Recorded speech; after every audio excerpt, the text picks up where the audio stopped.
Nous sommes présentes à nouveau dans ces salons de l'agriculture SIAM 2025 parce que c'est devenu un rendez-vous incontournable pour les questions agricoles à la fois pour le Maroc et pour l'Afrique. Nous sommes des habitués, l'Union européenne, nous sommes présentes année après année dans ces salons parce que nous avons un agenda très large, une coopération très constructive, multidimensionnelle avec le Maroc sur beaucoup de domaines, y inclut les domaines agricoles. Cette coopération, elle s'est traduite dans des échanges commerciaux agricoles très réussis, très fructueux. L'Union européenne est le premier partenaire du Maroc pour ses exportations, pour ses importations. Et le Maroc a une superavit commerciale en matière de produits agricoles et de la pêche. Le Maroc est devenu le premier fournisseur pour l'Union européenne de tomates et de légumes, deuxième fournisseur pour l'Union européenne des produits de la mer et des fruits.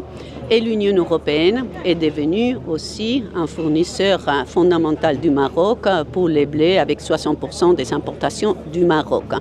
Donc tout cela a une grande importance en termes des échanges commerciaux. Et l'Union européenne est aussi les premiers investisseurs au Maroc. C'est ce qui est plus important, c'est que ça a un impact en tant que source de revenus pour nos agriculteurs de deux côtés de la Méditerranée.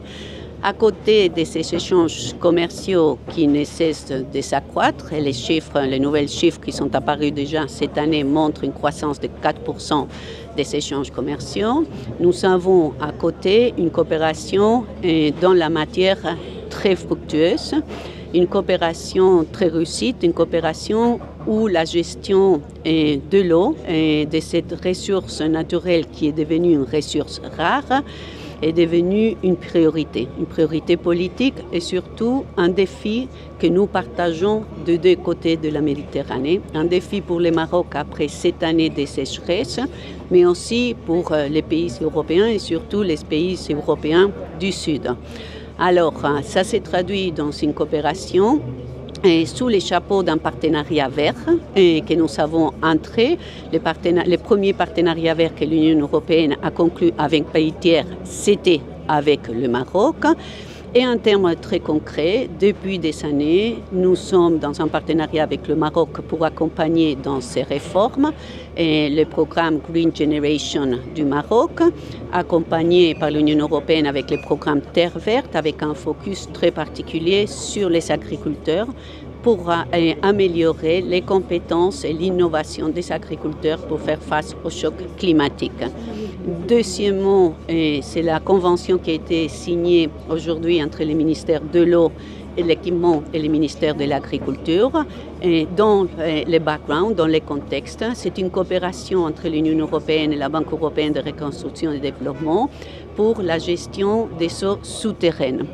Alors, c'est une coopération qui est venue d'un côté soutenir le développement d'infrastructures d'irrigation et d'un autre côté très important, c'est la gestion participative des ressources de l'eau dans les communautés.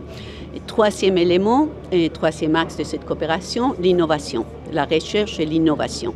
Alors, à travers des programmes comme Prima, à travers des programmes comme Erasmus+, nous mettons ensemble nos universités marocaines et de l'Union européenne, les centres de recherche et les jeunes aussi, avec leur capacité d'innovation, avec les startups, pour identifier ensemble, pour mettre ensemble les connaissances que nous avons et pour développer ensemble des réponses adéquates aux grands défis du changement climatique.